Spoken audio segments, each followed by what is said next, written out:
Hello viewers, আসসালামু আলাইকুম। আশা করি আল্লাহর রহমতে সবাই ভালো আছেন। আজকে আপনাদের সামনে আরও একটি নতুন ভিডিও নিয়ে হাজির হয়েছি।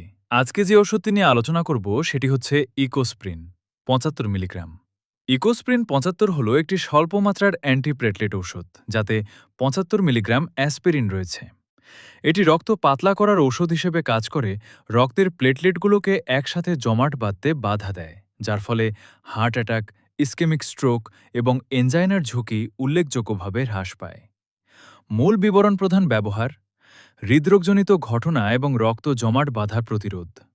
এটি যেভাবে কাজ করে, এটি CATCOX এক এনজাইমকে অপরিবর্তনীয়ভাবে নিষ্ক্রিয় করার মাধ্যমে কাজ করে, যা থ্রম্বক্সেনে ২ এমন একটি পদার্থ যা প্লেটলেটগুলোকে একসাথে আটকে রাখে।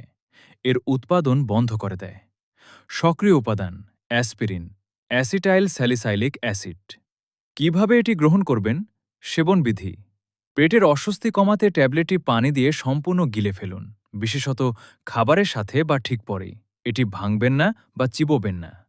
নিয়ম: আপনার শরীরে ওষুধের মাত্রা সামঞ্জস্যপূর্ণ রাখতে প্রতিদিন একই সময়ে এটি গ্রহণ করুন।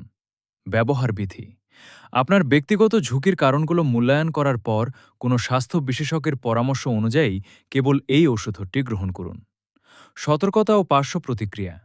পার্শ্ব প্রতিক্রিয়া: সাধারণ পার্শ্ব প্রতিক্রিয়াগুলোর মধ্যে রয়েছে হালকা বদহজম, ডায়রিয়া, শরীরে কালশিটে পড়া এবং নাক দিয়ে রক্ত পড়ার ঝুঁকি সামান্য বেড়ে যাওয়া।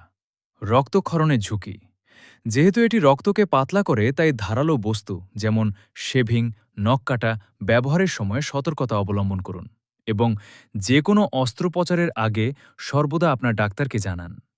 গর্ভাবস্থা ও স্তন্যপান: চিকিৎসকের কঠোর নির্দেশনা ছাড়া গর্ভাবস্থার শেষ ৩ মাসে বা স্তন্যপান করানোর সময়